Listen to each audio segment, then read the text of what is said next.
you mostly get out of this is the universal monsters, which is Dracula, Frankenstein, the Wolfman. I think the Mummy. Invisible Man still counts. The Mummy. Dr. Jekyll and Mr. Hyde. No, there is a movie for that, but for some reason, Dr. Jekyll and Mr. Hyde doesn't really Count? isn't a universal monster. It is a monster, and there is a monster film for it, but the classic universal monsters don't really have Dr. Jekyll for some reason. Okay. They have Bride of Frankenstein, and I think those are the big ones. I'm gonna double check something with Dr. Jekyll and Mr. Hyde. I believe that actually is a Universal movie, but it's one of those like it's there, but it's not that big of a hit. But also, like, would he count in this because he's a human? He's half Yeah. human. That's kind Regular human guy. I feel like that's kind of like a Right gray there. because he technically turns into a monster, but could it be classified as a monster movie? I guess Mhm. that's my He gray doesn't have a area. serial dedicated to him. Yeah, That's true. if you don't have your own cereal, are you even a cool enough monster to Are be you even a famous? monster?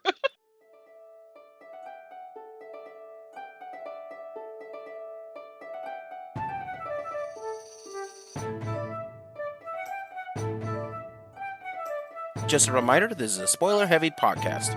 Different series that require a spoiler warning will be in the description. Hi everybody, this is Leo from the editing room. Just letting everybody know that episode that would normally be out on April 4th, we'll be busy that week, so we're not going to be able to do that recording. However, we are still planning on releasing an episode on April 18th. So nothing next time, but the time after that, we are back in the game. That's about it. And now, back to the show. Hi, everybody, and welcome to another episode of Gaming Theater Podcast. Today's episode is going to be a brief history of creature features in film and TV.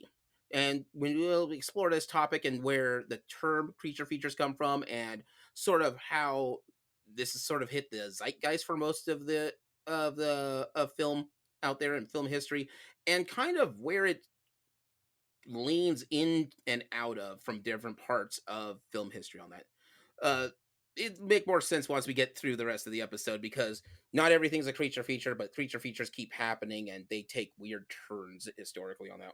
That being said, though, we've got several guests here to help us with this episode. Just as a reminder, my name is Leo, I am the Geek Scorpio, and I am going to be your host this evening. And over to my right is going to be... Blah, it's me, DandDaine. The D stands for Dracula. No, hi, my name's DandDaine. I stream on Twitch. I raise money for charity. I'm a big dumb nerd. You've probably heard my voice before. All right. And over to their right is going to be... Hello, my name is Spice of Spice and Rose. I am vampire hunter, sent to take out one DandDaine. This I is might bad also for be a me. vampire. This is a terrible thing. Leo, how could you do this? I don't know. I'm only a Scorpio. I can only do so many things. I also hunt Scorpio. And yet we feel the sting of betrayal. You feel the sting of betrayal. I know the story of Scorpio, and he can mess up Orion. I'm the good. We don't do well with hunters. Don't make But me yeah, for clap real, my Scorpio claws in defense. Clack, clack, clack, clack. Sounds like some castanets up in here.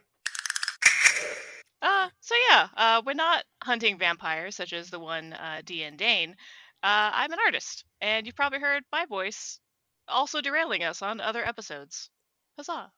Huzzah. All right. Well, that's amazing. And with that, we have a very special guest with us. And over there, right, it's going to be... Me, Paris Doramio, y'all. If you have kept up with the Idaho Wrestle Club, I was one of the lead commentators. I also have my own little talk show called Tea and Crafts with Paris, where you get to see me. I'd be a huge passive-aggressive, loving jerk to my guests, depending on my mood. So maybe you guys check it out and find something new to obsess over. All right. Now, that being said, let's go ahead and take a quick trip over to the Magical Merch Booth. Blah! Here we are at the Magical Merch Booth, and over here with Paris is going to explain what their program, their show, and what everything is about, and where we can find you. You can find me. I only post on 2 sites because I have my reasons. Facebook.com/pduramio. You'll have all my tea times. There's Tea Time with Pears and my brand new segment, Tea and Crafts, which is a little bit more PG-13, a little more loosey-goosey. I also used to make wrestling highlight videos for the Idaho Wrestle Club. You can check those out as well. I also have a YouTube, youtube.com/pduramio. You can find all some videos there that might not be up on my Facebook, And feel free to shoot me a message if you want to be on Tea and Crafts, but only if you're entertaining. Just kidding, everybody's welcome. So what you're saying is we'll be on Tea and Crafts. Oh, frick yeah. I want to have a group of you. We get together, and the best thing about Tea and Crafts is I'll give you a beer or a glass of wine. We'll get some crayons out and color and just, talk and network and make pretty things while we talk about the things that we love. Ooh, I do enjoy that. Sounds awesome. Yep, all right, that sounds amazing. And with that being said, let's go ahead and get ourselves back to the show.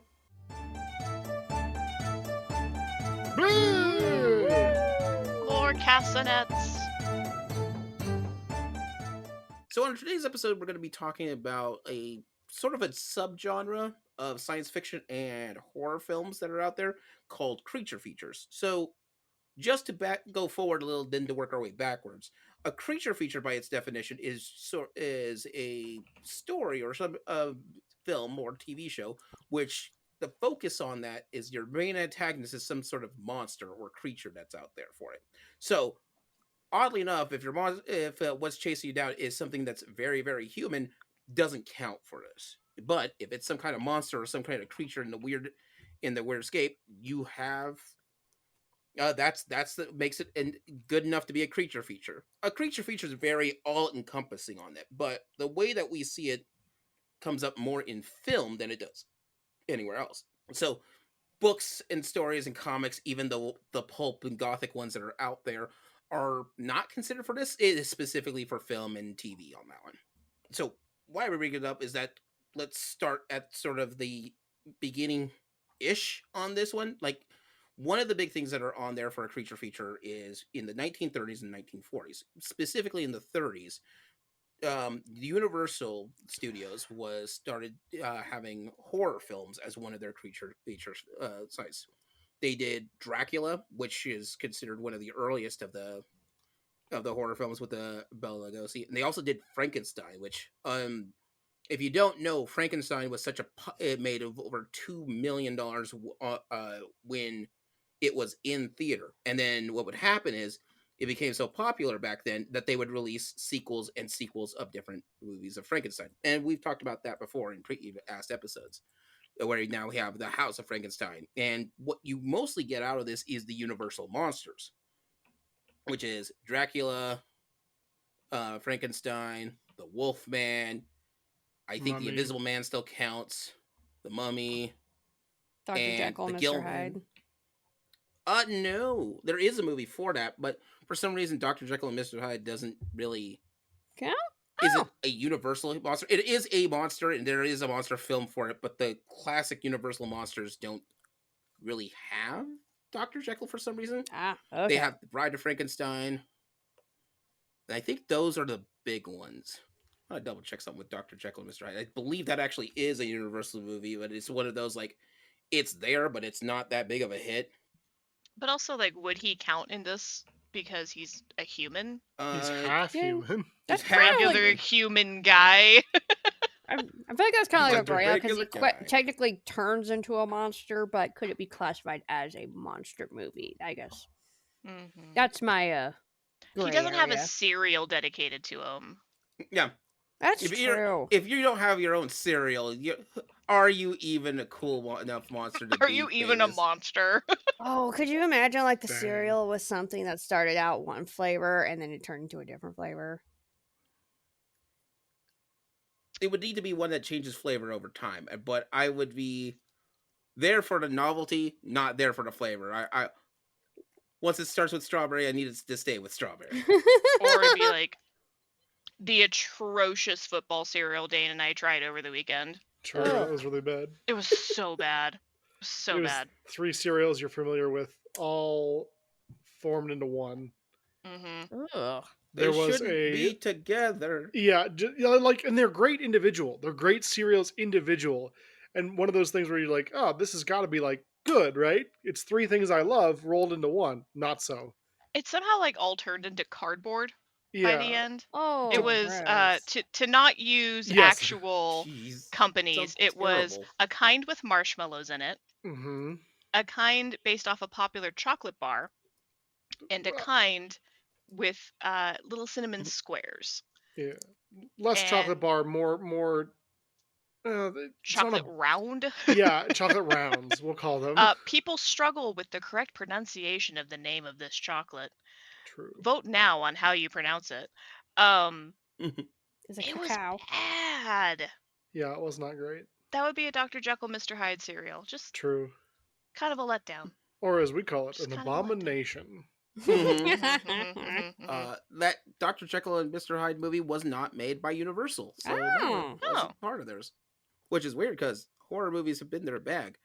You know what I find kind of interesting, yeah. speaking of sort of creature features, that a lot of the Godzilla films are considered as creature features.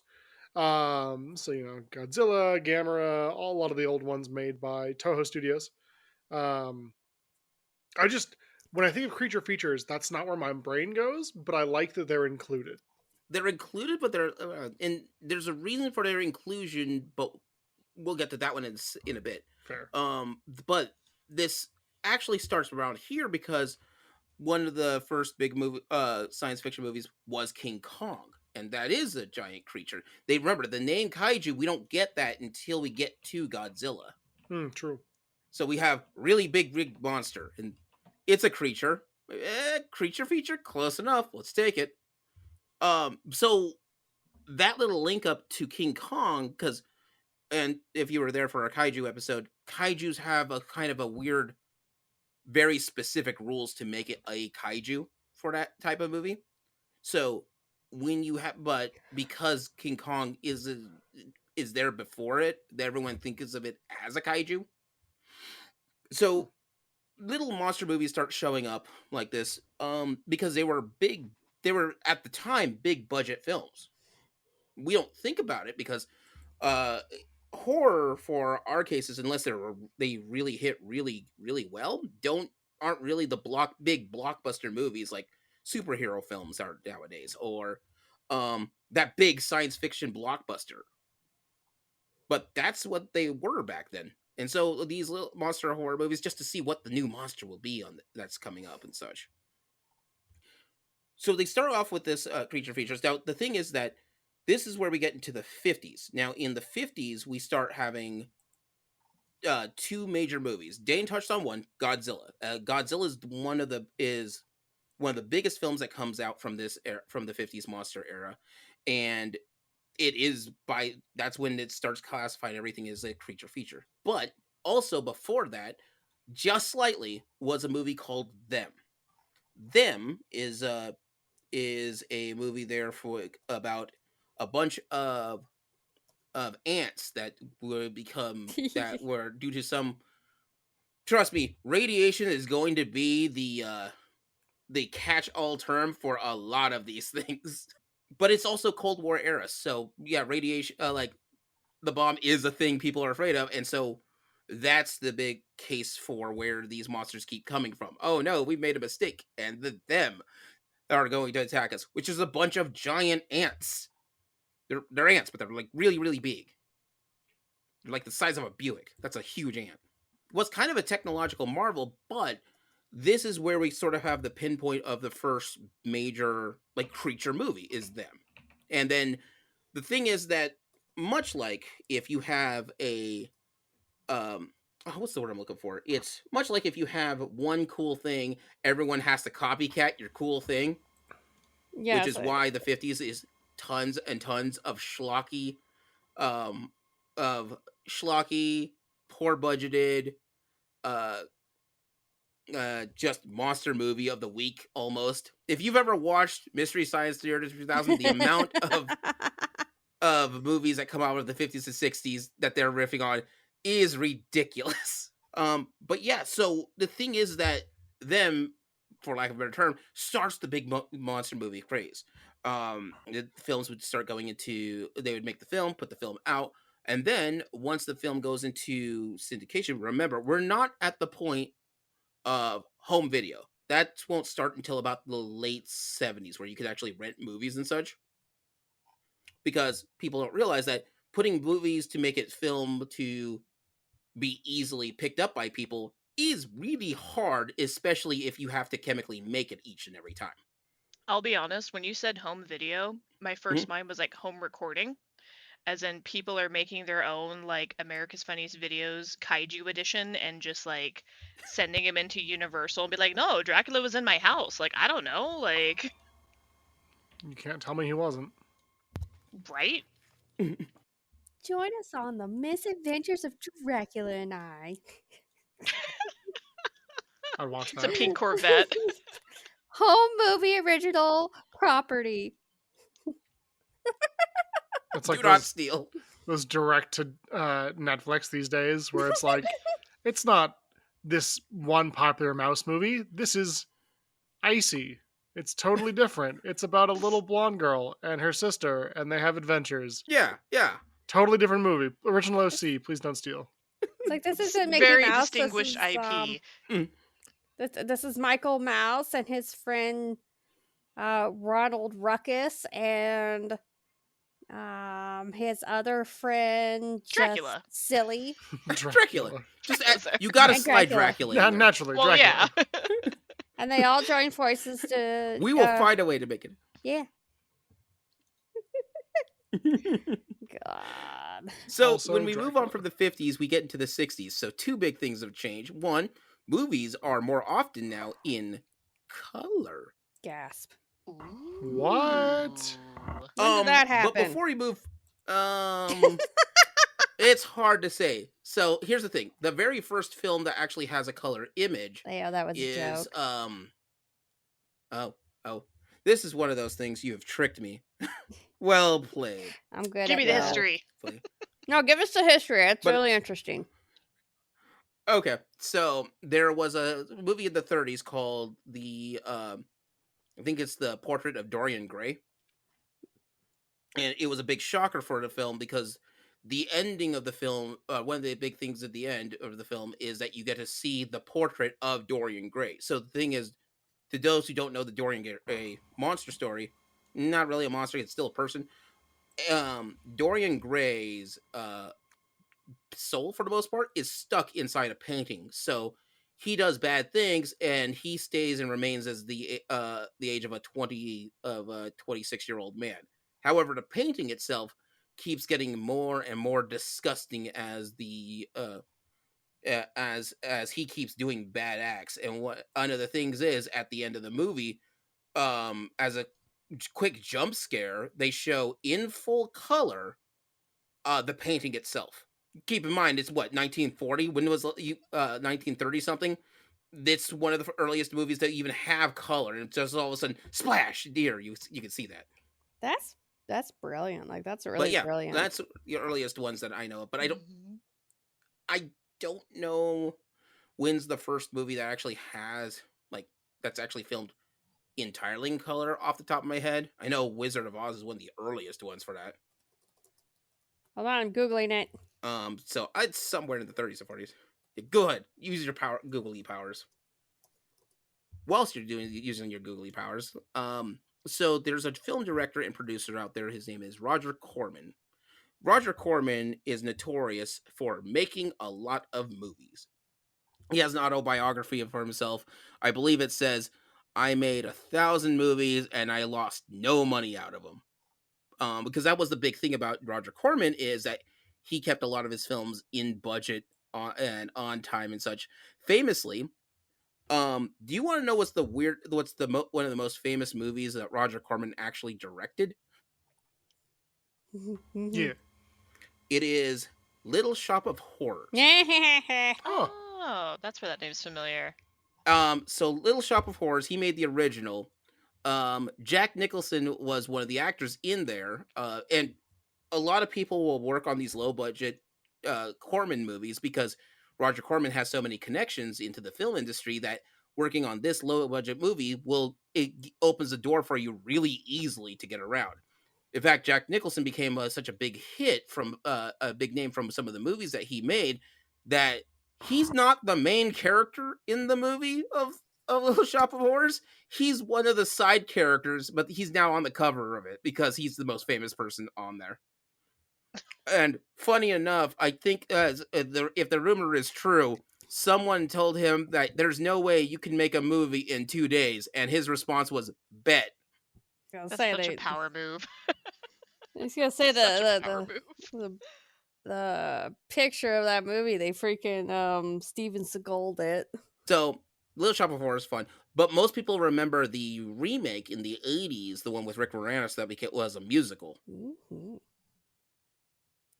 That's the better of the two, in my opinion. It is the better of the It two. really is. Well, I mean, you made it a musical. How could it not be? You can't save everything with a musical. I learned that the hard way. What can't you save with a musical? Spider-Man. There's a movie Nah, that got you there. Yeah, okay. okay, the first movie that I think of, there's a movie is Brie Larson is in it, and it's about she's a scientist and she's developing this like drought resistant rice, and she goes Mhm. over to India, and it's literally the white savior trope, but it's also a musical. And it's horrible. Just think of Brie Larson singing in India about rice. It's insane. I'm sorry. White Savior the musical. It really is White As Savior. a title kind of slaps though. There's In a like point. the worst way. The absolute worst way. But yeah. There's literally a point in the movie where Like she it feels like it should be like a Book of Mormon. She rides on a white horse to this village to save them and save them from Phantom. Yes. I'm gonna look it up right now. They didn't even get subtle with that. That's hilarious. But not a creature feature, weirdly enough. No, it's Not it's yet. not. Yeah. Well, moving on to the 60s now. There's a couple of big science fiction programs that are starting to come around for that one, at least on the day-to-day TV. At this point, we have the Twilight Zone, Outer Limits, and if you've ever seen classic Twilight Zone, still holds up for a lot of their stories. It is amazing. But you also have Star Trek. Now, creature features that we think of like this isn't exactly but this is where it's starting to become more regular on television for it. However, Star Trek has a real budget problem. This is why I needed to explain Roger Corman's style. So one of the things that they did, and this is why Westerns were always so big in the 50s and 60s originally, to save on money, they would use props from another show and put it into this show. Star Trek had a problem with that because there was so few science fiction shows that they had to basically make new sets every single time, which ballooned the budget like crazy, which is why nobody wanted, a lot of people didn't want to sponsor the show, except for Lucille Ball's like, I got it. It's super cool. We'll do this. Yes, I love how it's Lucille Ball who saved Star Trek. She has such goals in so many ways. Yeah, but at this point, all those cheapo monster movies were starting to have a backlog of them, like The Creeping Eye or the Beast from the Yucatan and desert. It Came from the Desert.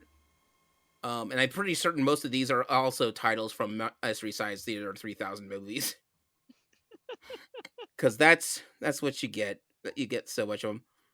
There's one with a guy who turns into a giant cyclops, and then he dies because he has a heart attack. But oh no, we have to have a sequel to this movie. And then he comes back, but with like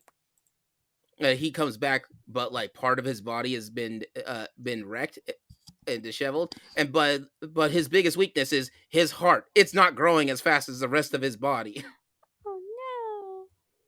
Oh I mean, Apparently, that sounds like a that's a thing. serious medical condition. Dude, It's not a I- weakness. Let's go to the hospital. like, bro, I think you Call need to visit 911. freaking a vascular lab, call a cardiologist, you know.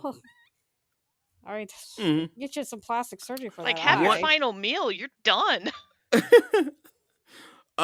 One of my favorites, and Mystery Science Theater, the newer episodes actually started riffing on this.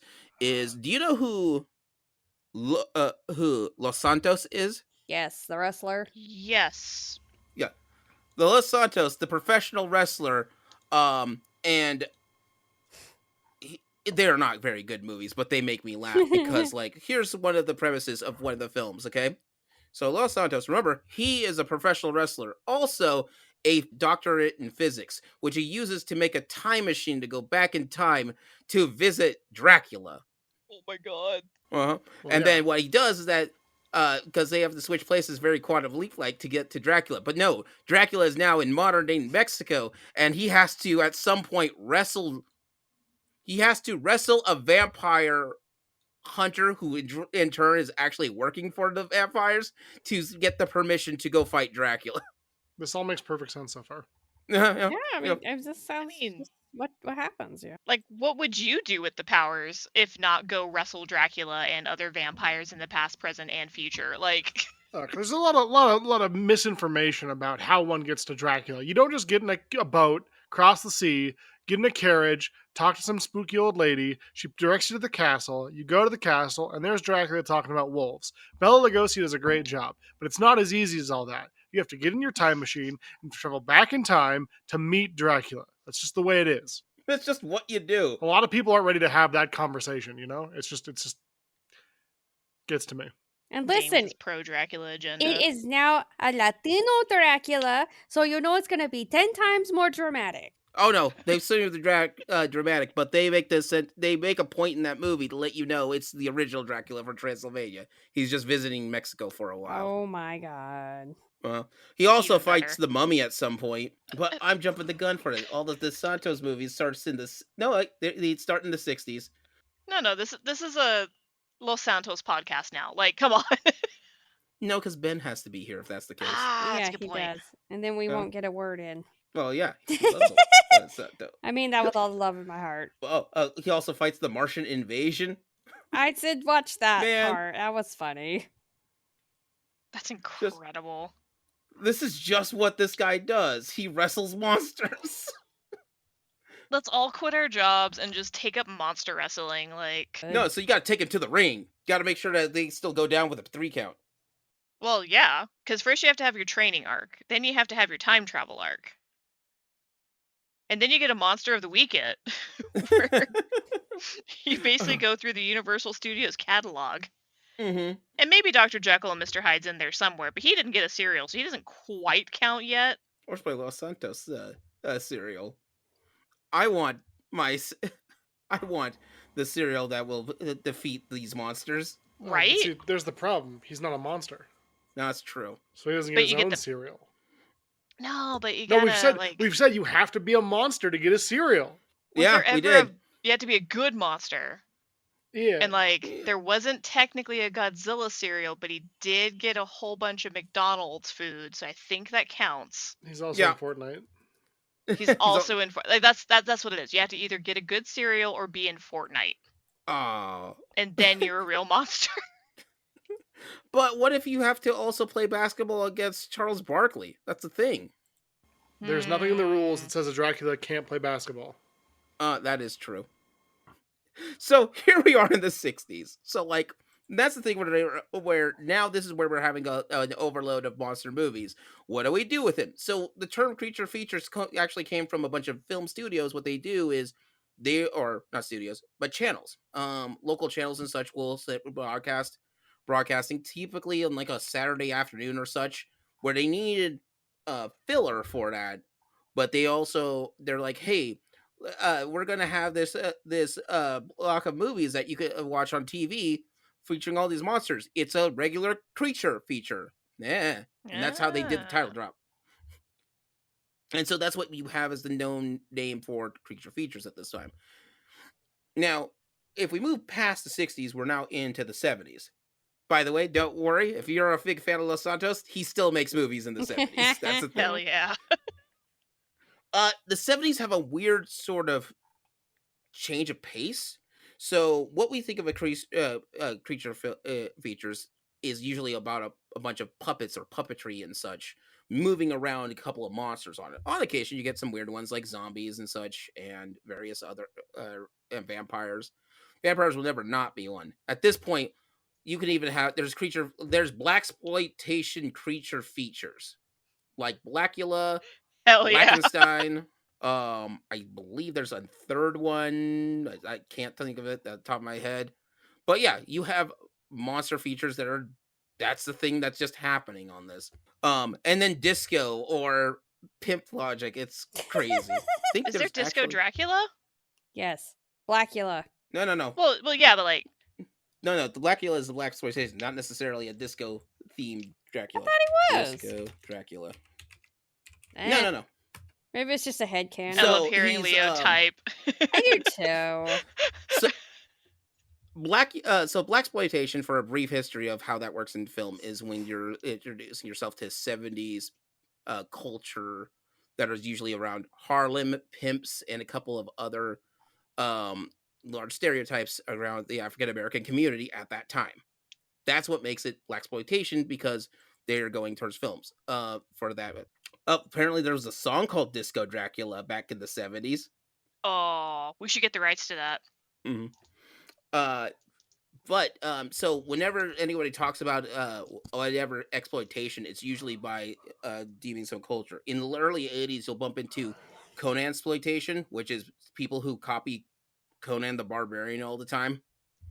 You also have skate exploitation, which is a very, very, very small subclass. Everyone had to skate. Is that the 90s? Only one of them could remember that Tony Hawk was a thing. But no one ever believed it was Tony Hawk. When you mentioned Disco Dracula, was that in 78? Disco Dracula 77 is the vinyl release for that. Was this Alan Montpetit? Yeah, maybe. I've got Terror on the Dance Floor, Soul Dracula. Disco Dracula. Yeah, in the 70s, you'll have disco exploitation, where disco is the center of your entire film. Sometimes you get great classics, such as Saturday Night Fever, and other times you have Disco Dracula or Disco Duck. Soul Dracula kind of fucks. Yeah. I am planning on listening to Soul Dracula after this podcast, because I'm here now. I need to know where this goes. As somebody who can give you a bit of a preview, it's everything you're hoping it is. Everyone go to your search bar, type in Disco Dracula. See what shows up. What kind of fun that you have with that. Search off? You're like, let's see where I want to go with this one. But yeah, if you ever want to know exploitation and where it goes, they usually have a headline beforehand and what they're doing. But with monster movies and creature features, you can also do that. In this era, though, what we bump into is something that comes out of this is the monsters and creatures aren't so much weird creatures as they are like always some kind of animal attack or some kind of animal monster movie. The animals, for some reason, become the monster of this for one reason or another. So you have Ben and Wilbur, where the monsters are actually a bunch of rats, which are creepy as heck. Cujo from Stephen King, where's the dog, and then you also have piranha and frogs. And by the way, that's the name of their movies, not just what that animal is. I love how you could just title it with the animal and quit. The guy who's doing the titling of the cards of these are like, we got a bunch of monsters here. What are they? Well, they're kind of like really big cats. Call them cats. Done. I'm out for the day, guys. I'll have to look at the title. There is a great book out there that compiles a bunch of book covers, like pulp covers from the 60s and 70s, and they're like sci-fi, they're horror. I think this one's technically horror, but there is a fantastic book cover, and I want to track this down. And it's called Crabs the Human Sacrifice. And I cannot undersell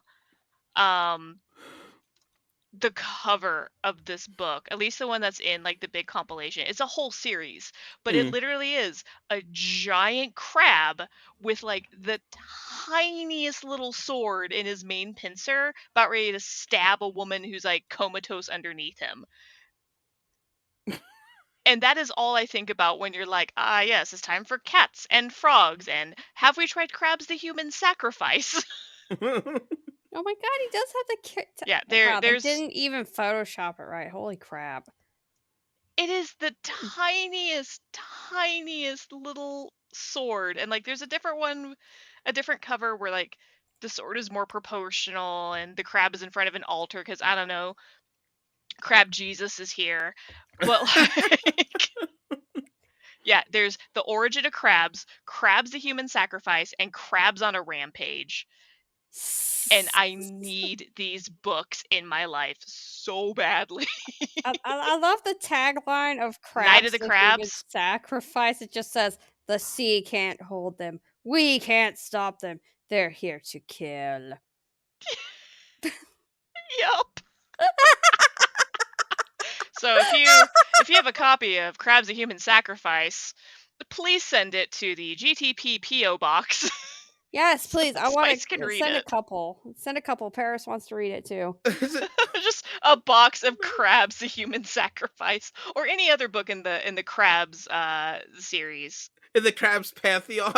Yeah, how many books are in this series? Look it up. Sometimes you'll get, like, I just learned today that Wizard of Oz has something like 14 books from the Yes. original Wizard Yeah, Yes, and I of have Oz. read almost And I'm all like, of them. that is a lot. it is. It is Dorothy and I them. That is salute just you. I couldn't do it.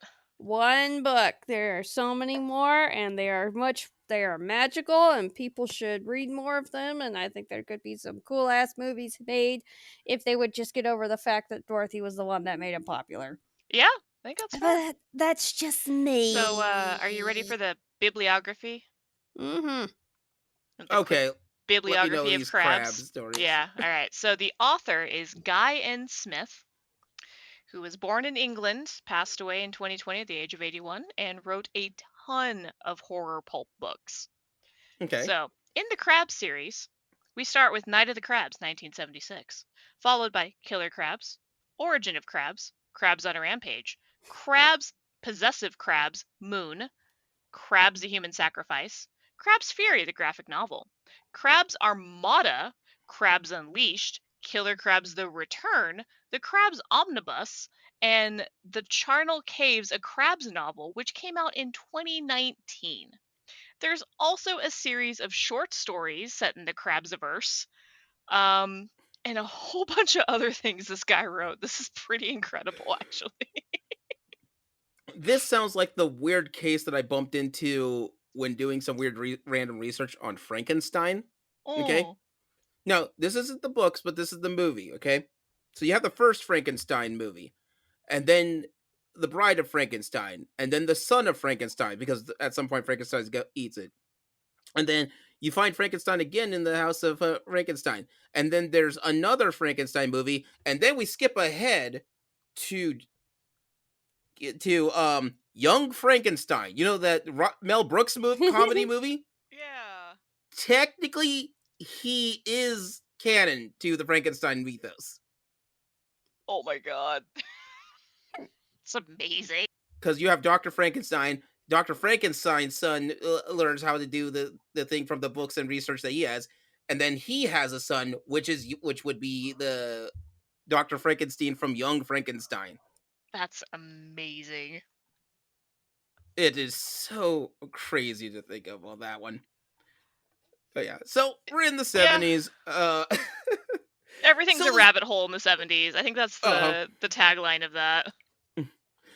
But yeah, so creature features kind of move around for it. If we want to jump around the 70s, there's tons and tons and tons of monster movies in the 70s. Not all of them great. In fact, very few of them are great. Like most of the, all the ones I listed, unless you're a horror history fanatic, would you even bother to? I explained this to Zombie Hand about Ben that as being a movie about rats, and she looked at me and gets confused, and I go, I have to remind you, Ben is also a Michael Jackson song, which also has to deal with a rat. Hmm. So It Ben's must the have name been. of Michael Jackson used to have a pet rat when he was super dirt poor. His name was Ben, which happened to be coincided with him at the same time. This movie called Ben, which is about a bunch of rats. That must have been a real hard decade to be in Yeah, grade school and named Ben. yo, yeah. It's a Well, hard y- decade. yes and no. Keep in mind, it did not do well. No. Oh, so maybe no one knew. Ah. Horror movies in the 70s and such aren't the big blockbusters like they were. Um, if you stop and think about a horror movie from the 70s, there's probably a handful that you could list, but it's the same handful a lot of people list. Halloween, The Hills Have Eyes, Psycho. No, wait, Psycho isn't it? The Shining. Ah. Yeah. There are horror movies that are on there, but to go up against other, keep in mind this is the same decade that we finally get Star Wars on it, and that is a game changer. Star Wars is more to the end of the decade too, right? 77 is Yeah. when Star Wars comes out. Yes, Okay. the first one, 77. But in the 70s, what's big is the muscle car movie. Gone in 60 Seconds, Smokey and the Bandit. Dukes of um, Hazzard. If you want a creature feature, if you want to glue these two together, you can have Christine, Oh god. a horror Stephen King horror film, also with a car. That way, I can get the twofer for this one. Isn't the car like kind of sentient in that? Yeah. Yes. The car is How- semi-sentient and possibly has fallen in love with its master, but also is on a murder spree. No, That she sounds like a hasn't creature to me. fallen in love. She fell in That's love just the with her Cars master. universe. Yeah, that's the Cars universe, and she's like, "Wait, this bitch was no." Yeah, that's the car. Oh You my are god. my only Is that how the Cars one. universe started? Yes. I hope Did- not. No, it started with Christine. Hear me out. By her cook. We get a whole new timeline from that, and it breaks away eventually into the Cars universe, where we have sentient cars everywhere. This would be the second Stephen King sentient cars story, by the way. Oh god, What's what's the He the does other more one? than one. Maximum Overdrive in the 80s. Oh, okay. yeah, that one's so stupid. I forgot it exists. You know how much cocaine Oh, that man was on to write? He even admits he was on a cocaine when he made Maximum Overdrive. Like, Isn't that Mhm. just the 60s, 70s, and Well, that's the I mean, 80s. yeah. Cocaine is the 80s. oh, cocaine was the drug of the 80s? Okay. cocaine's I'm a not hell up of and a up on my drug. designer drugs by decade. Cocaine's a hell of a drug. Cocaine is a hell of a drug. Speaking of the 80s, let's move on to that one. But actually, I do want to go back to Star Wars. So Star Wars is a game changer because Star Wars not only redesigned, just historically, has redesigned how we look at special effects and how to film and how to deal with special effects. Keep in mind, that's one of the biggest contributions to cinema is that it basically it's like this is what we can do with special effects if you can put the work. They're literally making them on the fly here. So with that, science fiction becomes huge, and I'll get into at some point if I really want to. The idea of Star Wars splitation is a thing. In the early '80s, like the amount of science fiction that is, it's just Star Wars with another coat of paint is ridiculous. I think Kroll started that way. Kroll? Oh, yeah. It was a weird movie. How do you spell that? Krull. Look for a young It's Liam Oh, yeah, a weird Neeson. one. That's like Star Wars with a. Is this a Beyblade on the cover with knife hands? Pretty much. No, that's the blade for it. That's Kroll for you. It was such a There's like. also horses that catch on fire. It was like a. That seems like unsafe. They It is took unsafe. That's the Star only way we can get to this Wars- mountain, even though we have a spaceship. They took Star Wars with like a high fantasy, Eurocentric storyline, and then here you go. It's got Spider Women. Yeah, like the Uh-huh. cover of this is It's insane. It's giving like Labyrinth in space on this cover. Yeah. Labyrinth in space. Speaking of, if we've got to, if we're addressing the, it might be an elephant in the room. I can't decide, but one of the biggest after effects for this is Jim Henson. I mean, Jim Oh. Henson literally has a place called the Creature Shop to make other creatures for other films. But I at some point Jim Henson's Creature Feature Shop has like featured in a ton of different things, but they also read creatures. However, you kind of get a misnomer on that one because some of the creatures that are on there are both fun and friendly, like the ones that we have in Sesame Street and the Muppets. You know, remember Grover's a monster, but he's adorable. So is Elmo. I mean, so is Cookie Monster. It's So is monster in Cookie the Monster. name. Is he a cookie monster? A monster for cookies? No.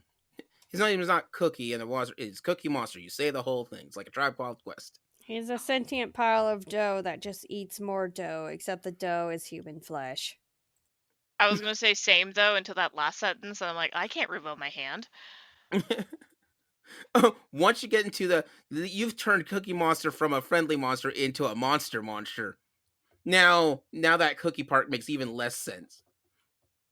Although, with how much I really like chocolate chip cookies, if it was a sentient cookie monster made entirely out of cookie dough, I might just get a spoon and go to town.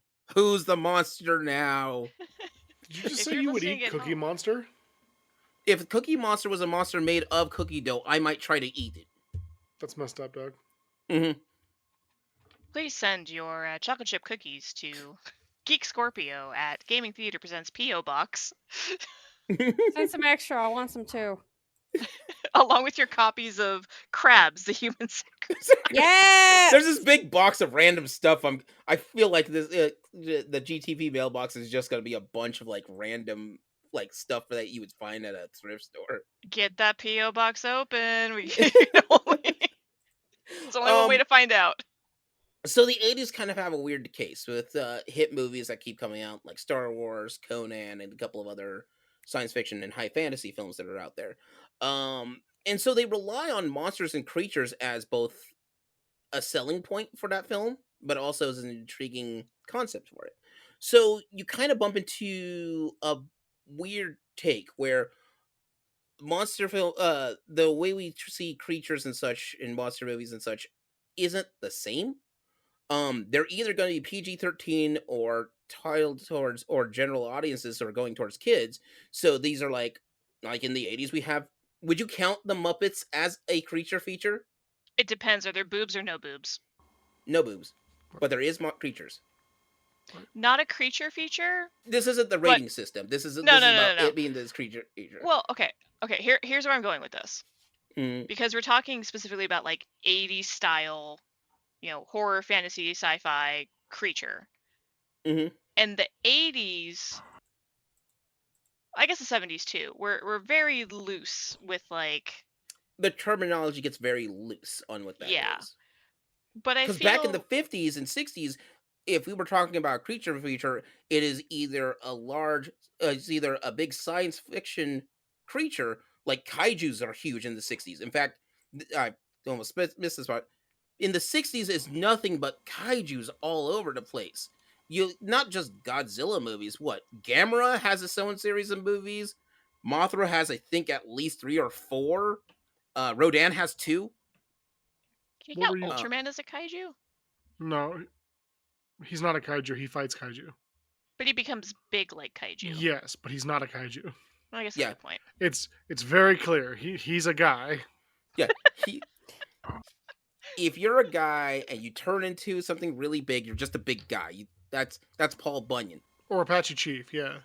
Unlike the Paul Bunyan's Ox Blue. That's a kaiju. God. To see more, look at our kaiju episode back in season 2. See. Hey, there's your callback. So yeah, like I think in definition of when I think of like horror and creature film, I think of that sort of pulp aesthetic. Mm-hmm. of like, yeah, there's probably at least one nip showing throughout the runtime of this film, maybe several pairs if you're lucky. And that's kind of what I think about when I think of like the 70s 80s creature feature, is more that just that look to it as opposed to like Yeah. what the monster itself actually is. I get your point on that one. Yeah, For and that like, one, like that makes sense. It's the terminology creature feature. You're right, Spice, because the terminology for creature feature is associated with high end science fiction films or horror movies, and it's been like that until about the 70s or so, when they start dividing themselves up into just this is a film with a creature in it. And so the reason why I bring this up is because if there's one person who tiptoes around the creature feature films, it's Steven Spielberg of all people. So so we'll jump a little forward to go backwards, and then we'll go back forward again. But one of Steven Spielberg's biggest movies is E.T., which some will consider as a creature feature because the feature is about the creature. But unlike, you know, The Fly, that is not a horror film for that one. I think it's Isn't more E.T. considered a body horror film. The Fly is. Yeah. Yeah, But also, The Fly is a creature. Oh, It yeah. does two things. which does feature A creature. heavily in the film. Of Jeff Goldblum not being so pretty. They did their best. He starts out pretty. He tried. He Okay, listen. he starts super pretty. Then he just- does less pretty as he goes. Listen, I'm just gonna say, when he started talking about insect politics, I don't know why, but that always gives me like the willies. That's because you saw The Fly. And see, the Fly version of Jeff Goldblum is definitely on somebody's hear me out list. Of course, Yours. naturally. But you also have like Monster Squad, which is a weird kids adventure movie, also featuring all these monsters. I love that movie. Like, Mm. it was a good movie. But yeah, So- it's like it summons like the mummy and the werewolf and Frankenstein and Dracula, and how the dude who played Dracula scared that poor little girl so bad she cried. Aw. Oh, hang on, is this when the Monster cereals brand started showing up? Yes. I hope so. Trying to soften the image of Dracula. It's just Dracula propaganda, really. It's anti-Dracula propaganda. Oh, no, I guess maybe it's positive. It's Dracula pro. propaganda. Like, you should invite him in the form of the Count Chocula box. All I'm saying is there used to be a time when monsters were monsters. I miss those days. Yeah, back Yeah. then you had Monster cereal.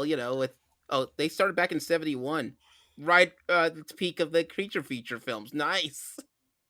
They knew what they were doing. They knew exactly what they were doing. But there's also if you want a weird one, Duckula is one of those. What? Yep. Okay, Duck Dracula. That was a funny movie. That Count that Duckula. was funny.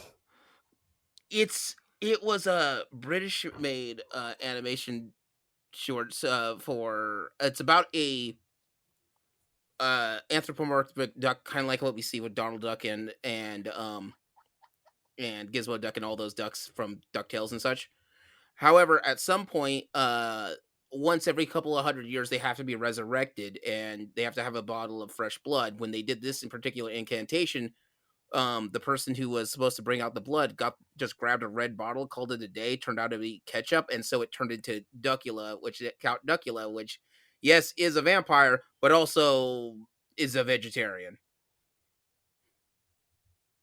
Okay, so hear me out. We remake Twilight, Ducks. but we Okay, do it I'm with hearing the you. real vegetarian vampire, which is Duckula.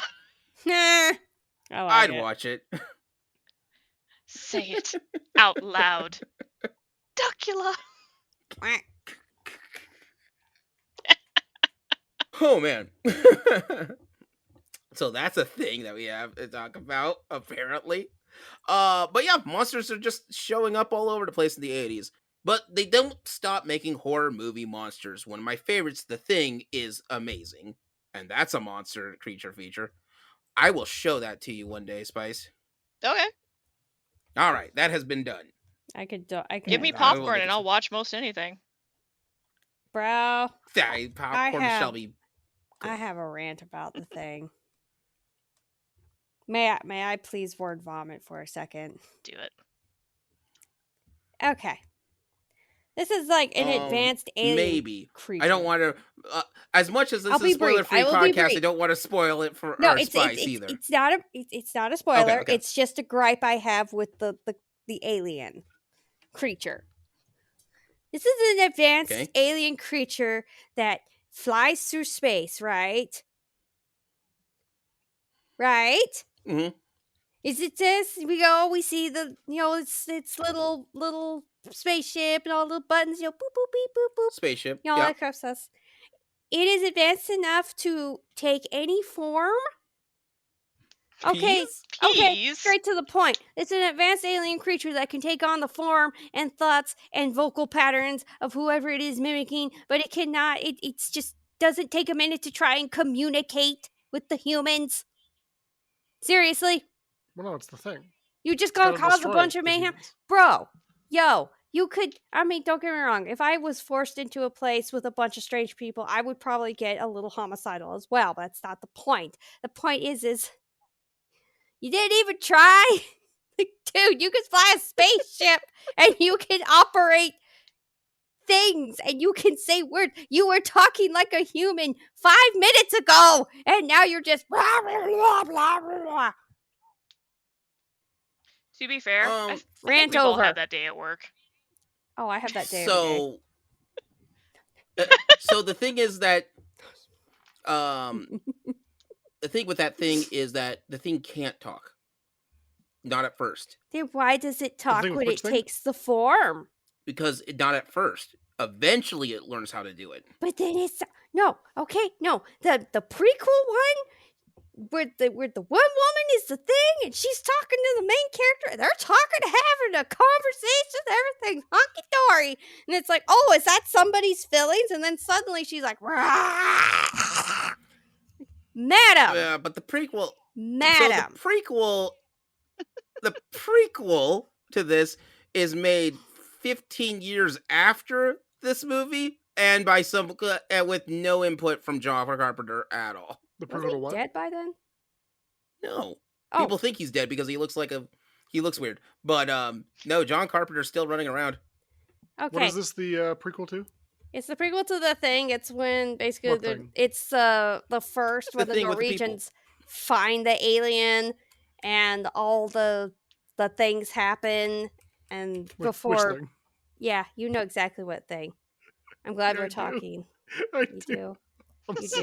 do. And you do it. You know exactly what I'm saying, Dane. I do. I do. know. Good. It was You're just a talking good about that joke. thing. Which thing? The What thing. thing?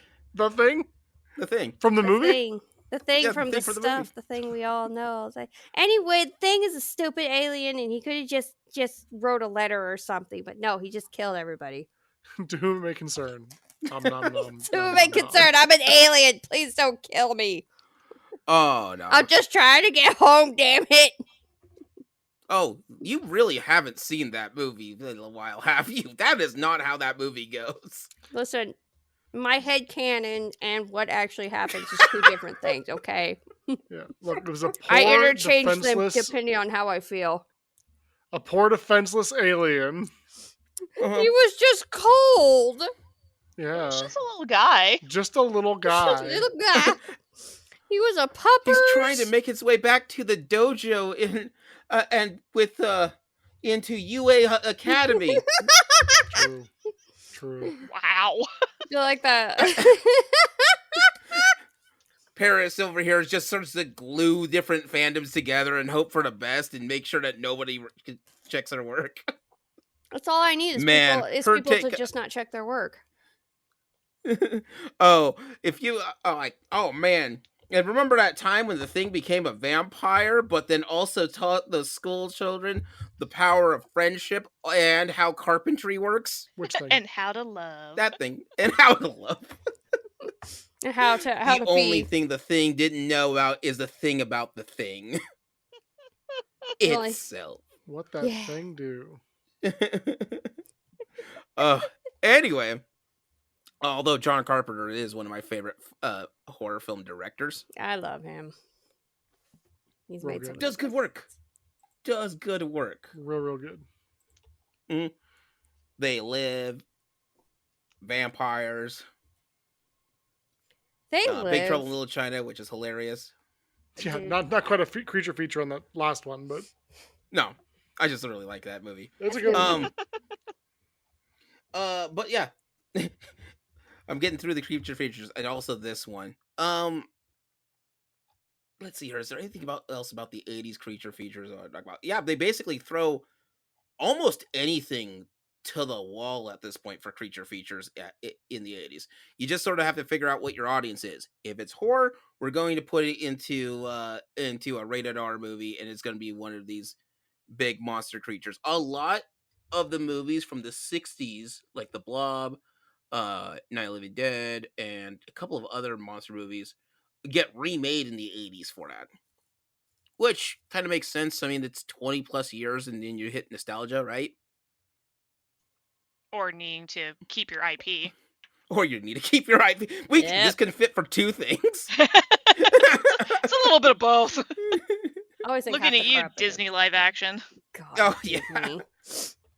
Ew. Let me know how I can keep this IP jump started, right? I have a Have you perfect example tried? of that. Is it the Roger Corman made Fantastic Four movie? No, I was gonna say, you ever watch Doom Annihilation? Exactly. Yes, I think. It was a straight-to-video Doom sequel. I say that with air quotes. But I swear to God, the only reason they made that is because they were about to lose the licensing on that IP. That makes actually Yep. a lot of sense. You also have, but thanks to the effects of special effects, you have some really classy creature movies that keep coming up. The '80s had. Would you count The Predator as a creature feature? I mean, I feel so. not from the I movie personally Predator. No. don't. Yeah. Now, And there here's is an my reason argument why. that Alien versus Predator is a creature feature. Yes, I would count Fair. that. I fair. agree I'll with give you that one. I wouldn't Uh, count the Predator as a creature feature because when I think creature feature, I think not necessarily a dumb, but basically an instinct acting upon animals where it doesn't really have like a higher thought process. It doesn't really have a higher intelligence. It's operating mostly on instinct and whatever else, ferocity. But it's not really like calculating like the Predator was. So that's my thing. Okay, so in that case, for creature features purposes, because would you count zombies as a creature feature? Okay, this one's complicated. They're not the This heroes. is complicated. Do the monsters have to be the heroes? Well, I mean, creature features are usually movies. Well, I mean, not heroes, but the main focus of the movie is about the creatures. Whereas I would say for most zombie films, the focus is on humanity trying to survive. Unless you're Zombieland, then it's just about what can we do with this? It's hilarious. But it's still about the people surviving. But it's right? still about people surviving. Yeah, you're right. So that's more of a survival option. So I don't think you would count zombies on that one. So per I se. count the ones where they're infected by another organism, kind of like the cordyceps fungus. Mhm. Or there's other zombie movies that I don't know right off the top of my head, but they're infected by like a Like spore, the host, or or they're the taking over, host, or something like that. Something that is organic, that is introduced, which in turn takes over, and it's basically it's a creature that's taken over the meat suit and becomes a whole different creature. So zombie movies are kind of a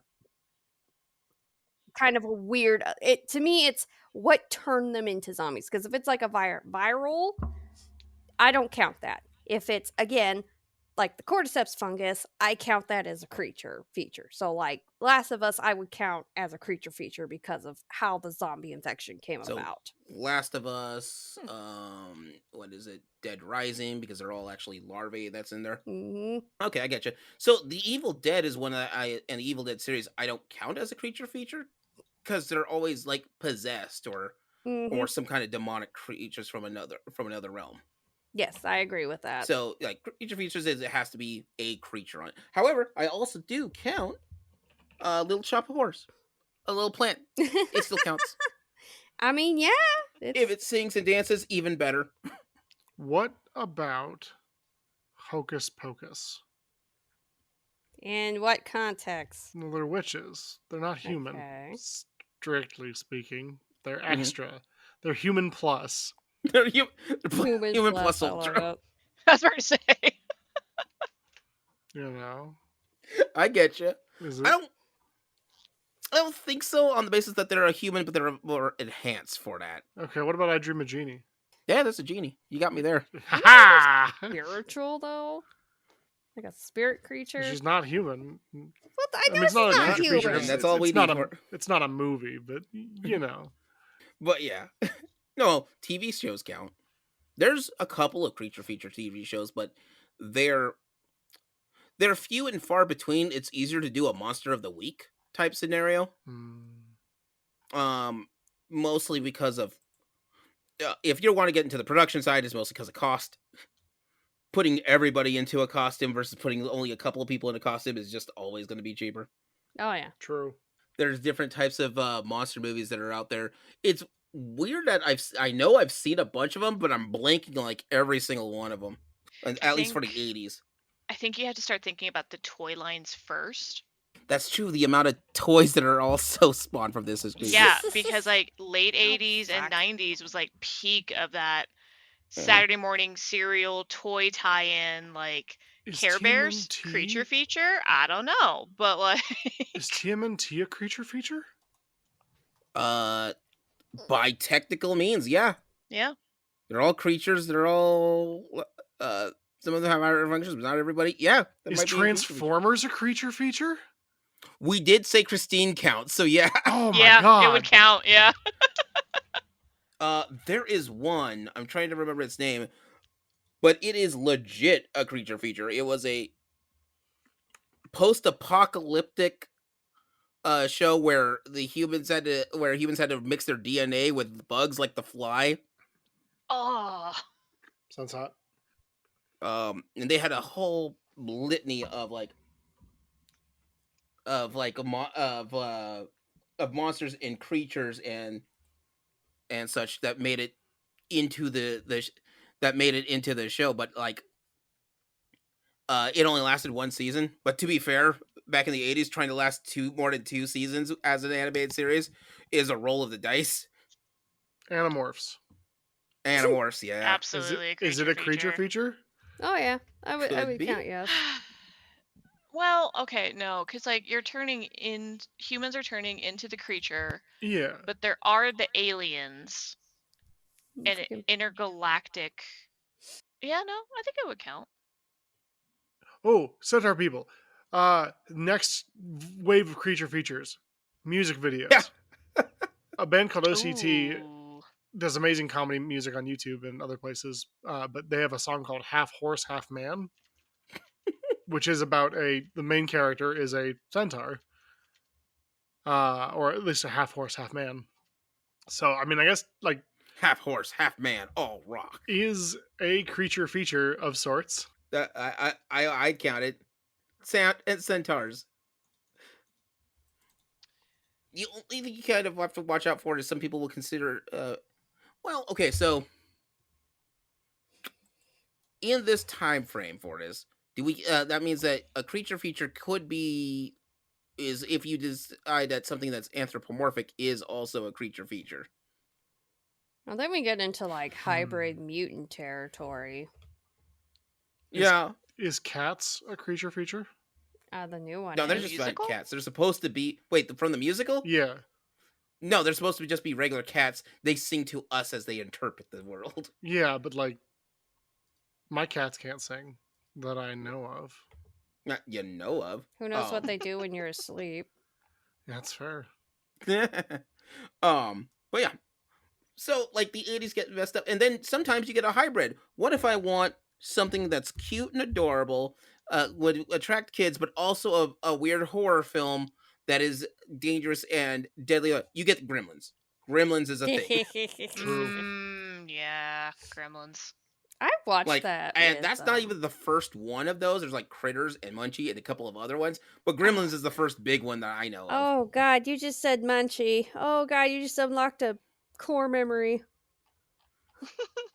I used to watch If I that had a show when nickel I for was a every time I kid. unlock somebody's culinary.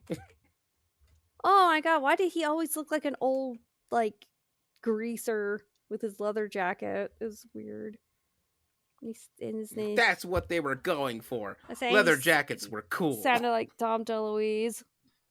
I can't help you with that one. I love Dom DeLuise. I'm sad. No, I always, it's always the creature features that always crack me up is you get one IP that is super popular, and then you get the whole host of just the copycats. It cracks me the hell up.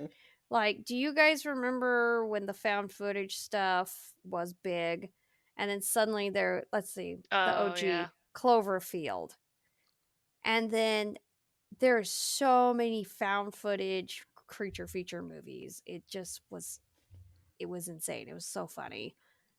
And they're always hilarious.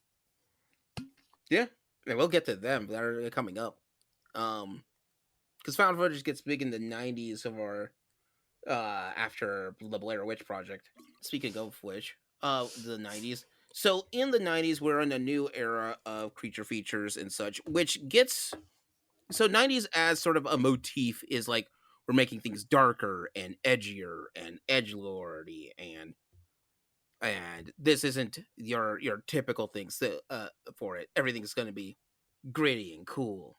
And so creature features for the most part go not away, but there's a lot less. Typically, the most famous creature features that I can think of on this is, and I'll get into an episode later in the future about the decades of different film types or film eras.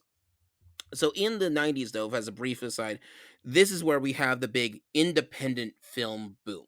Okay, you can make your own movie on your own if you can do the legwork for it. This is where we have Quentin Tarantino as the director, and one of my favorites is having to explain to somebody, "Hey, remember that movie you like, Spy Kids? Yeah. So here's El Mariachi, a gun-toting gunslinger in Mexico. By the way, same guy."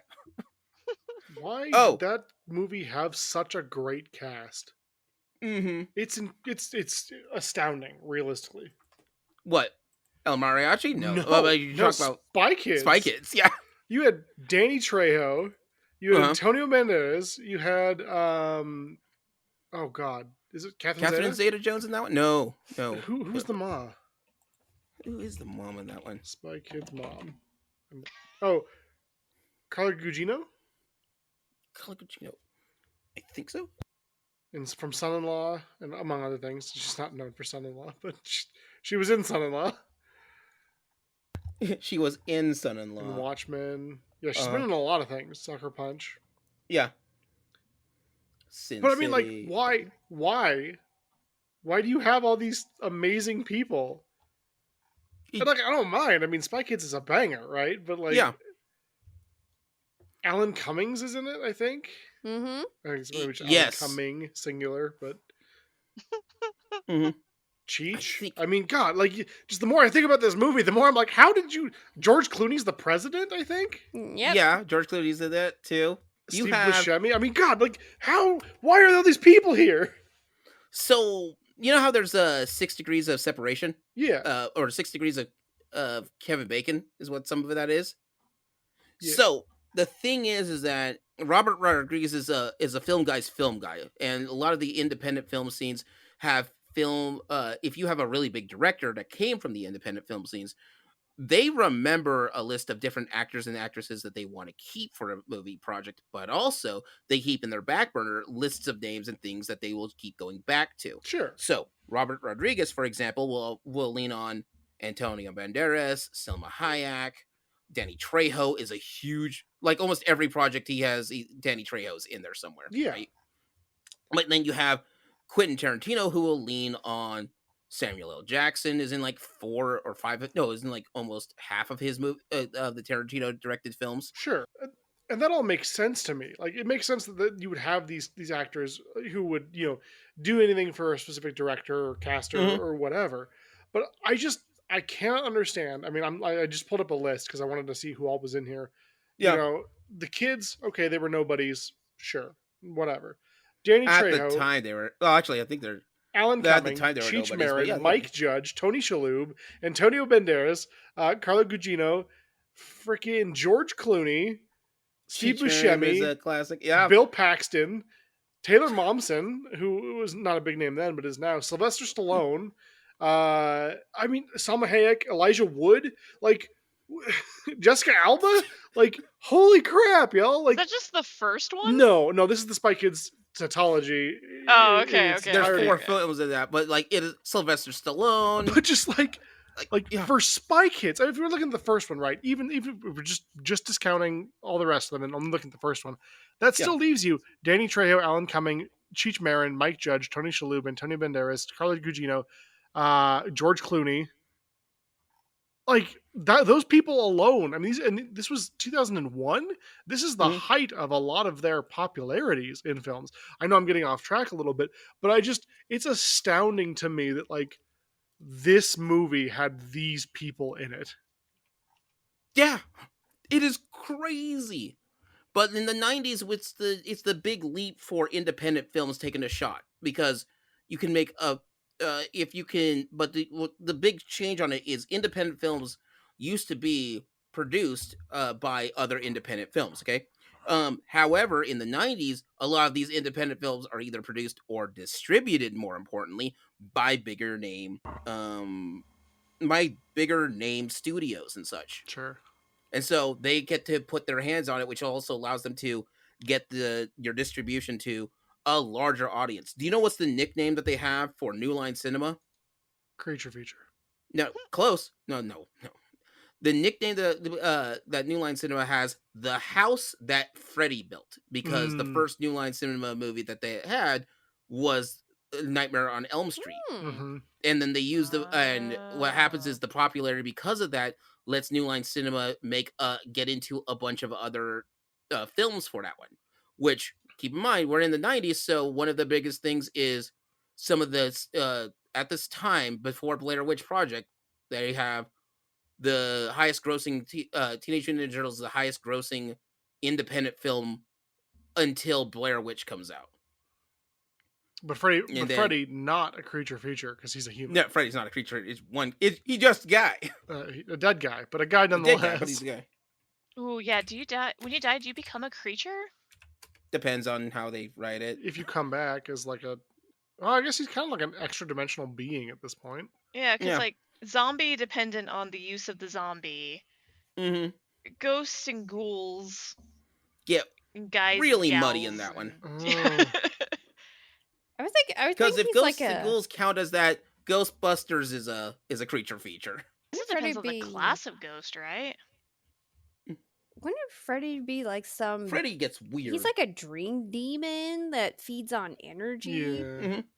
That's creature-ish. He's just here for the vibes. A little bit, like kind of like Hypno or Drowsy from Pokemon. Mm-hmm. Gengar. But I guess then he's a Pokemon. It also goes back to like he only says his name. Freddy. I mean, just just the song. Remix it. He'll be like Team Rocket. Oh. Yeah. That's funny to me. But then is he too calculating? Yeah.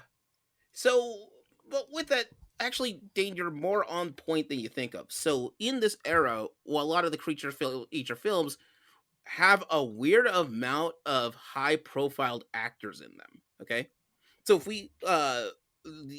if we're going back to like the animal-based creature features, Arachnophobia was a big one that came out. But it had John Goodman and Jeff Daniels in it. And True.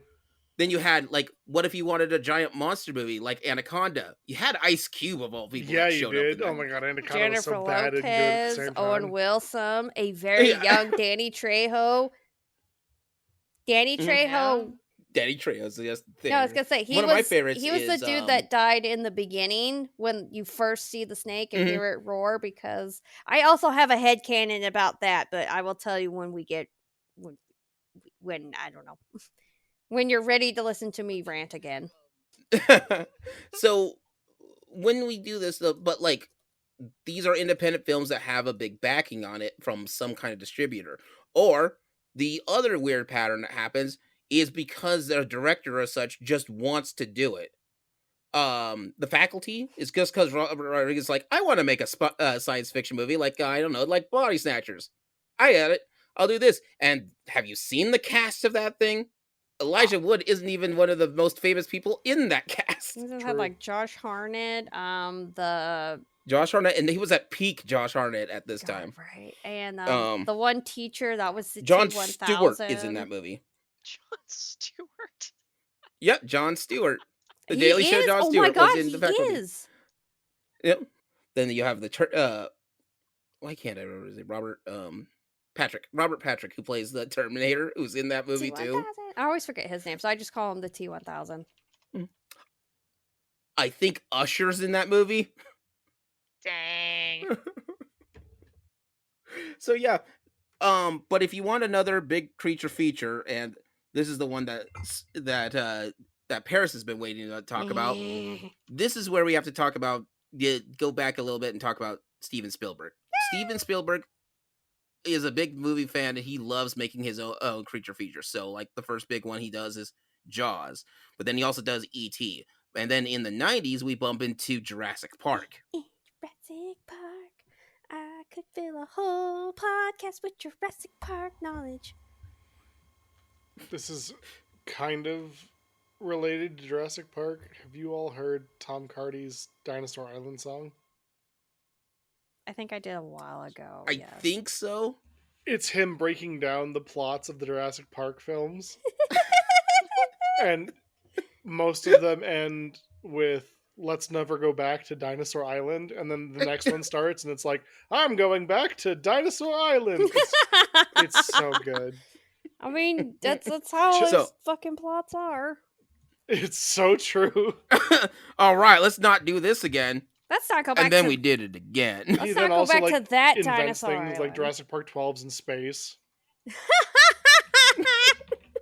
I'll like it. I don't know. Find a way. They'll do it. Oh man, that's amazing. I got Okay, you. before I forget, I know we briefly touched upon Anaconda. Can I tell you guys my headcanon about Anaconda? Headcanon about Anaconda, or you want to rant a little bit about Jurassic Park? I mean, I want to do both, but Oh, you're making them choose? I have a not Jurassic Park because you told me that we would dedicate a whole ass episode to just Jurassic Park. So I'm not going to go on a Jurassic Park tangent about my useless knowledge that if I actually applied that to algebra, I'd be so smart right now, but I'm not. No. So we'll do a Dino-sploitation movie episode at some point. Yes.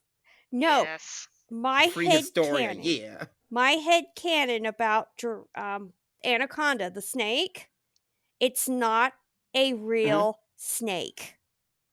Because there is a goddess called the Yucca, also known as the Mother of the Water, and it is an enormous serpent that inhabits the Amazon River and the rainforest that basically kills anyone who is seeking to harm the creatures in her protection. So that's my personal headcanon, that it's not actually a giant snake, it's the river goddess. I like that headcanon, but I'm not going to put it into this, or else it wouldn't fit in the creature features. And I need my Anaconda, just don't want none. I know. Your Anaconda has to fit in this podcast. I don't ever have anyone to tell this to, so I'm like, damn it, you three are going to hear my headcanon. So there. Nicki Minaj liked it so much she wrote a song about it. Yeah. Exactly. It's actually a goddess and she's just pissed because John Voight wants to take all her babies. Oh, I love it. But anyway, so like, it's weird to think about it as like, so why are we making a movie about dinosaurs? Steven Spielberg told me to do it. All right, let's just do it then. Robert Rodriguez said it said we're doing this today. Okay. Oh my god! You just made me think. Think of something Kevin Bacon said when he got the script for Tremors, which I do consider a creature feature. Oh, Tremors is a creature feature movie and one of the best. Oh, one of the best. No, there. Also, weirdly, it has Kevin Bacon, Fred Ward, Reba McEntire. But no, I remember there's just this trivia where Michael Bacon. Oh my god. Kevin Bacon Michael Bacon.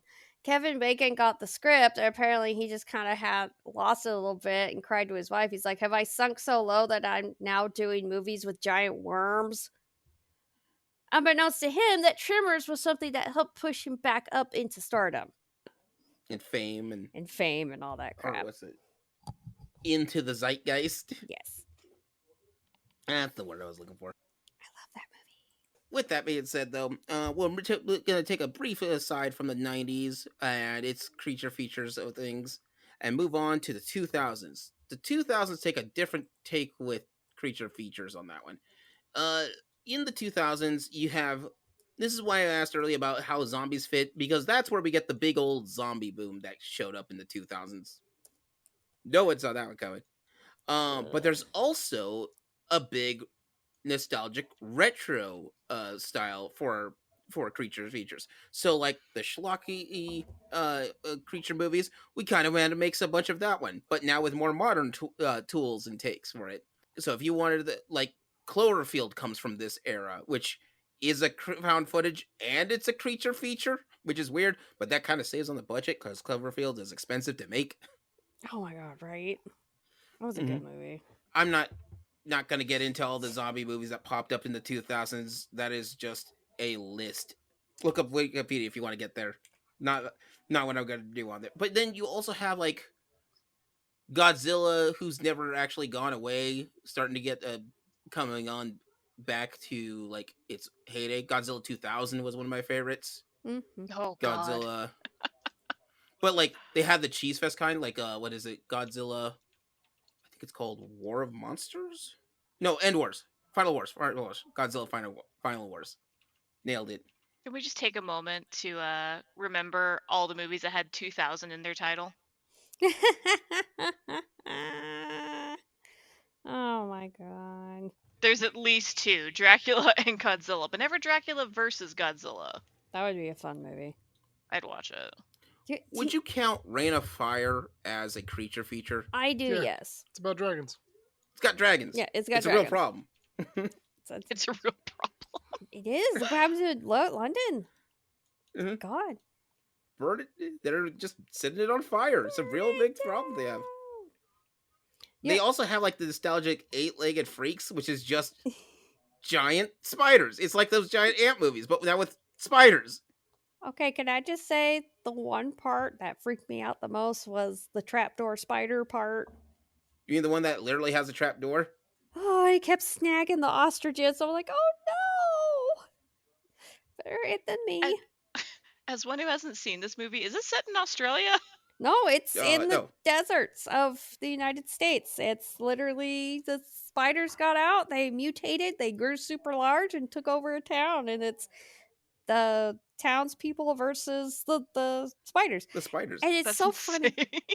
And you have to watch and pay attention because a lot of the spiders, like, they give them just very subtle little voices. Like, there's a part where they have to break into a mall, and as spiders are going in, one just jumps up and goes, hee hee hee. The jumping spider. Yeah.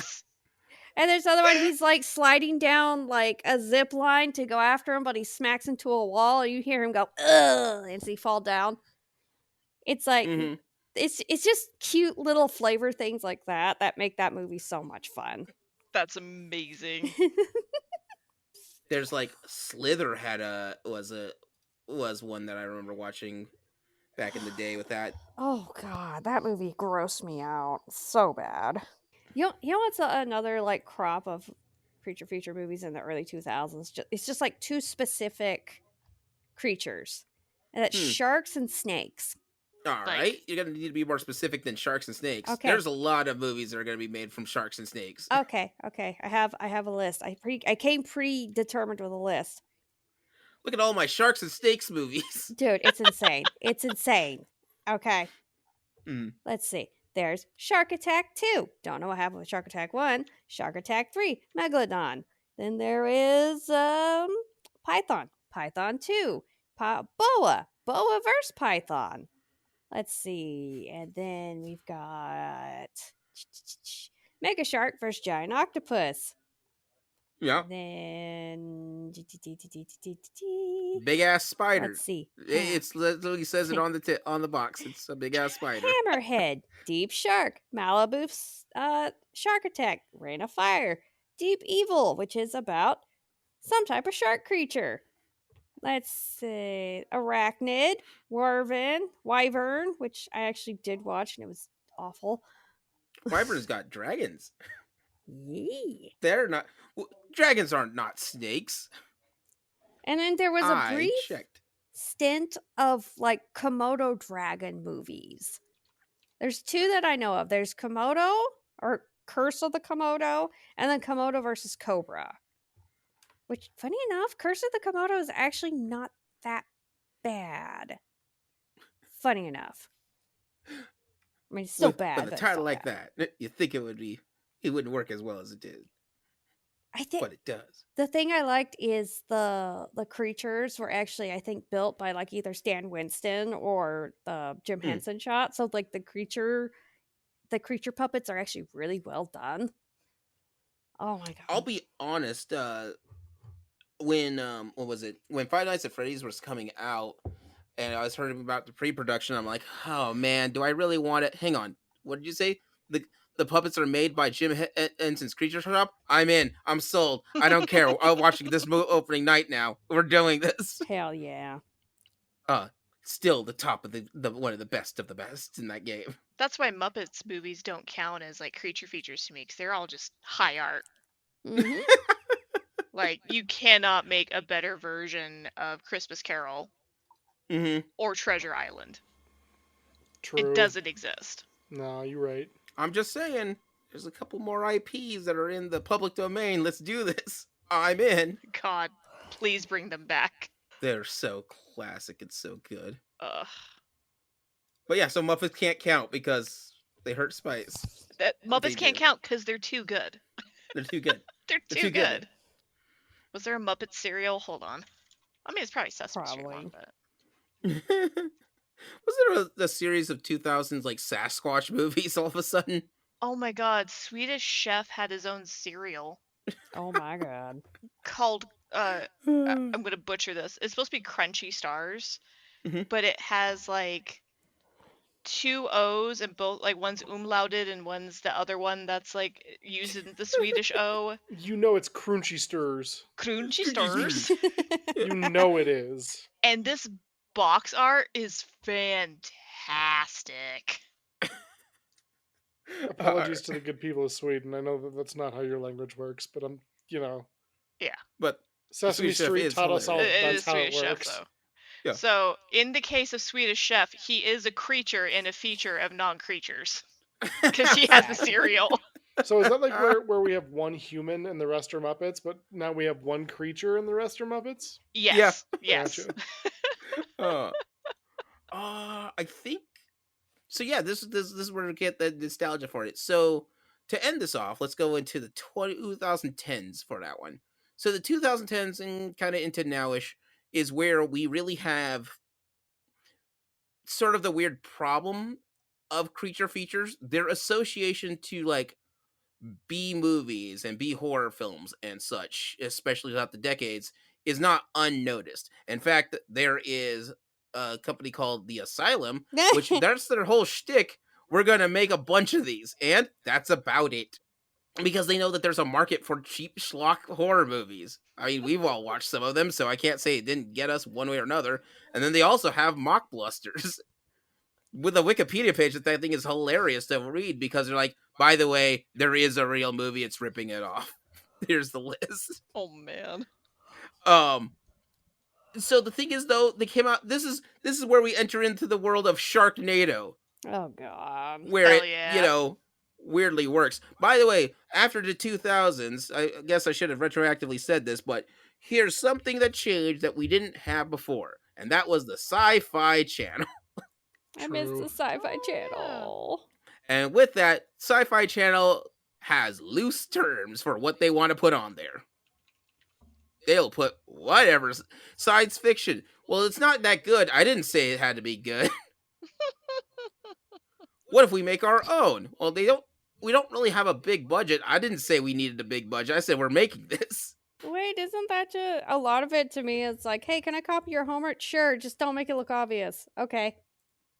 Okay. And they took a marker to the whole thing instead of actually writing stuff down. They have parts and pieces. They took the first page of notes and then left. Dude, do you know But the, hey, the last don't you need these other? Nah. do you know the last Sharknado that came out was in 2018? That recent? Yeah. I was mean, I gonna guess that's say still I can't 6 believe years they've ago, not made but- another one at this Yeah. point. Yeah, let's just wait. I'm more surprised that we haven't had one since then. Yes, wait. Apparently, there's also a spin-off called Lava Tarantula about fire spitting tarantulas in Los Angeles. Oh, there's a sequel too. They're doing it again. Of course there is. Because we don't learn. To Lava to Lantula. Is that literally the title? That's another one, yeah. Spin-off Lava film. Tarantula. Lava Lantula, followed by To Lava to Lantula, followed by 2025 Armageddon, which was Oh, released in man. 2022. Oh, I wonder how well that holds up. Well, If You it holds gotta up watch great, it. that'll be weird. Yeah, would be a gotta lot. watch it to find out. Oh, is this real? This can't be real. This cannot be real. The answer might It says surprise you. Sharknado 2026 film produced. This is from moviefanon.fandom.com/Wikipedia wiki Sharknado. Sharknado is a 2026 science fiction film directed by Michael Day, produced by Bay and Vin Diesel. It's a remake of the 2013 film. It's going to star Diesel, Jason Clarke, Amber Midthunder. I feel like if anyone would reboot Sharknado, it would be Vin Diesel. And Michael Bay. Oh my god. Look, it's Sharknado. Michael Bay should have done the first one. He really should have. Yeah. He knows what he's about. Or he knows what this is going to be about. Sharknado's being remade to Sharknado. Gotta keep that IP, man. I'm telling you. Gotta keep that IP going live. Keep that IP. Yeah, as long as people watch it, people are still going to do it. Like, and then we get things like Tubi originals and other original programming, and not all of them great, but we got monsters in here.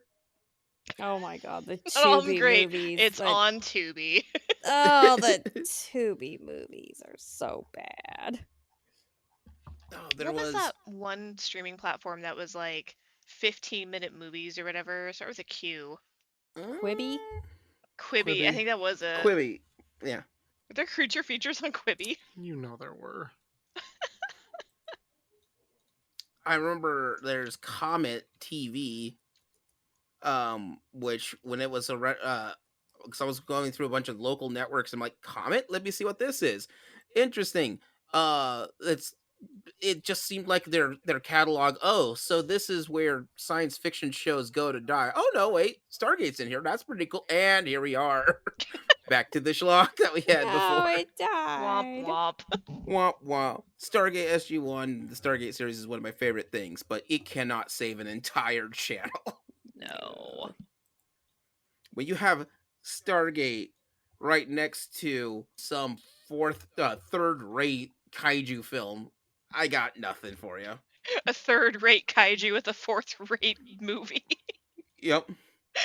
That's just what it was. Now, from what I can tell, they changed up their schedule much better, so there's other things now on that, but not helping its case in some cases. They're doing better now. They're doing their best. I guess when I was watching it was when Comet first showed up, and they're like, we need programming. What do we got? We got the ones that MST3K kind of rejected. Uh-oh. Oh, this is gonna be bad. But we'll do it anyway. And then you have like Shout TV, which is like whatever, we'll take whatever. Please give us content. Please give us content, and then we'll do stuff. Please, we're not original. Please give us things. Oh, But yeah, that's about the tail end of this. So, do I think creature features as a genre are gonna go away? No, no. We're gonna have different creature features that are gonna just keep showing up. We literally had dragons as a creature feature. It's never gonna go away. So, Now, how they're interpreted might change up a bit. That gets tricky. Like, honestly, if you're to ask me what decade of is my favorite creature features, it's gonna be from the '90s, where they're like, let's try where they have like a more action hero like or action movie like combination like Tremors and such, or Starship Troopers. Would we count Stranger Things as a creature feature? I would. I would, yeah. I would, yeah. Because it's from like an alternate dimension of, non-humanoid, non-terrestrial creatures, so I count it. I count it. It's not an alien, it's a different dimension. Unless we have something else, which I can't think of anything right now, going through the decades and such. If you were to list one of your favorite creature features, what would be a good creature feature movie? Now remember, still stick with the parameters. They got to be a bunch of creatures in there, or at least one really big creature. That still counts. For me, just because if I'm going to go with a creature feature film that I've seen the most of, it's either going to be Tremors or Starship Troopers. Okay, my ultimate favorite. Okay, God, that's hard. It's like you guys are asking me to pick my only one dinosaur. I don't have just one dinosaur. Choose your favorite. The rest have to be put away into the Foreverlands. It's You true. gotta have a one at the ready when these questions show up. I expect some random 7-year-old kid is gonna ask me what my favorite Pokemon is, and I gotta be ready with that with my Charmander.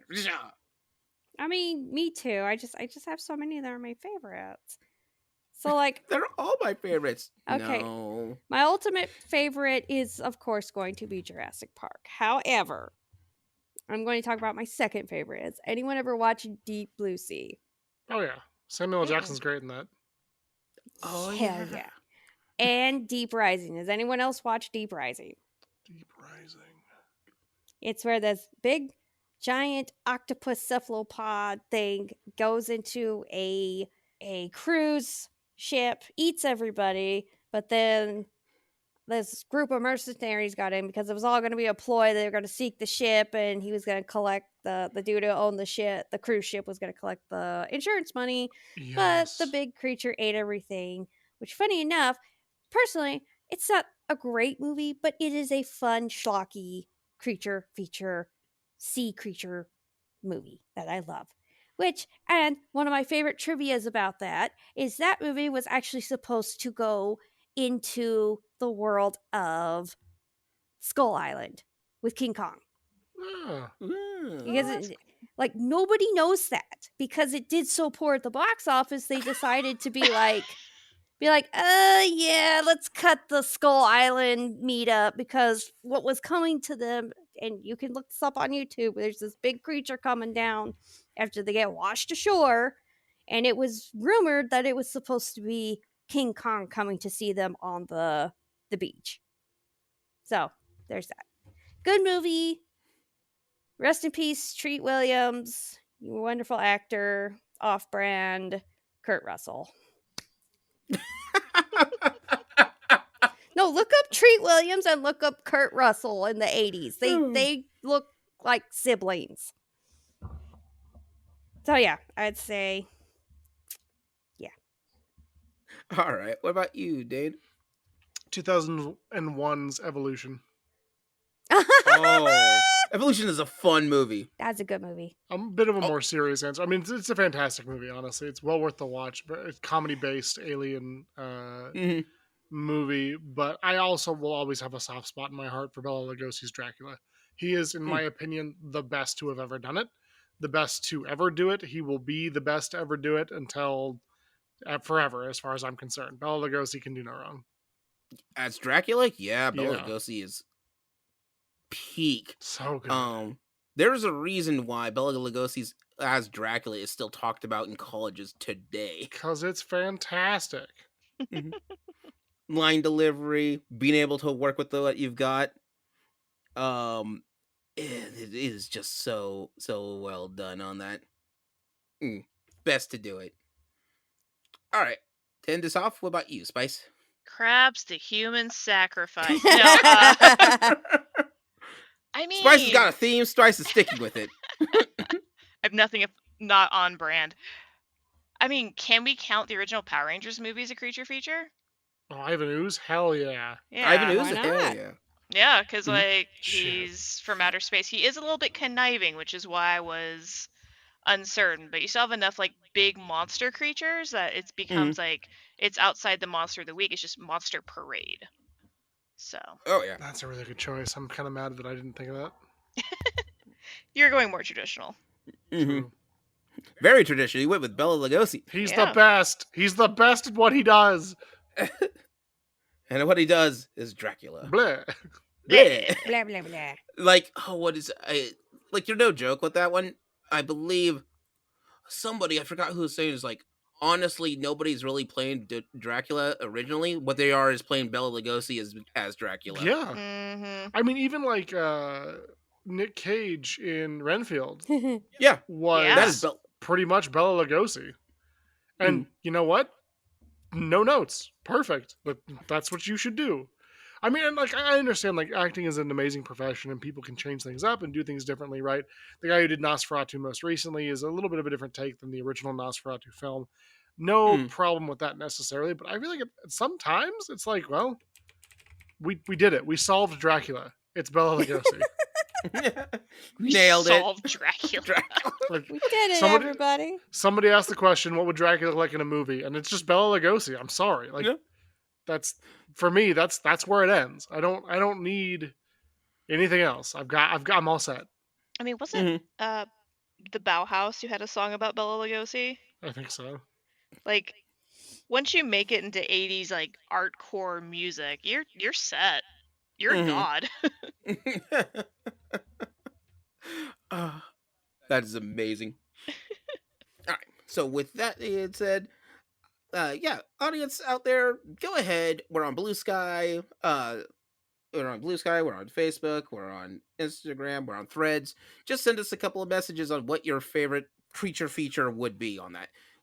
Creature features can hit all sorts of the gambit. They can be comedies, action films, horror films, science fiction films. They can be all over the place. As long as they just have a bunch of creatures in it or just a creature in it, good enough. I think that is a win. That being said, our next episode is going to be out on April 18th. So close. Until then, this is Gaming Theater Podcast logging out. Bye, everybody. Bye. Bye. Bleh. Bleh. Bleh. Crab people.